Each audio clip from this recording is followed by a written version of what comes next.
উচ্চকক্ষে আসন বিন্যাস ও নির্বাচনের পিআর পদ্ধতিতে বিএনপির আপত্তি রয়েছে। এদিকে মৌলিক সংস্কারের রাজনৈতিক দলগুলো ঐক্যমতে পৌঁছতে না পারলে গণভোটের প্রস্তাব দিয়েছে জামাত। আর মৌলিক সংস্কারের প্রশ্নে কোনো ছাড় দেবে না বলে জানিয়েছে জাতীয় নাগরিক পার্টি এনসিপি। বিকেলে জাতীয় ঐক্যমত্য কমিশনের সাথে আলোচনা শেষে এসব কথা জানান দলগুলোর প্রতিনিধিরা। এনসিপির সদস্য সচিব আখতার হোসেন বলেছেন, উচ্চকক্ষের আসন বিন্যাসে অধিকাংশ দলই পিআর পদ্ধতি চাইলেও বিএনপি এর বিরোধিতা করছে।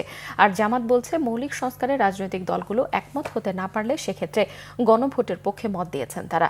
আর পিআর পদ্ধতির বিরোধিতা করে বিএনপি বলছে, নিম্নকক্ষের ভোটের ভিত্তিতেই উচ্চকক্ষে আসন বিন্যাস চান তারা। রাজনৈতিক দলগুলোর সাথে ঐক্যমত্য কমিশনের বৈঠকের শুরুতেই তিনি এই মন্তব্য করেন। বলেন, সংগ্রামের নতুন পর্যায় শুরু হয়েছিল 1 বছর আগে। ঐক্যমত্য কমিশন ব্যর্থ হওয়ার কোনো সুযোগ নেই দাবি করে কমিশনের সহসভাপতি ডক্টর আলী রিয়াজ জানিয়েছেন, সবাই মিলে সাফল্য অর্জন করতে হবে। ঐক্যমত্যে পৌঁছতে হলে সব দলকেই এগিয়ে আসতে হবে। খুব দ্রুত জুলাই মাসের মধ্যেই একটা জাতীয় সনদ প্রণয়ন করতে পারি।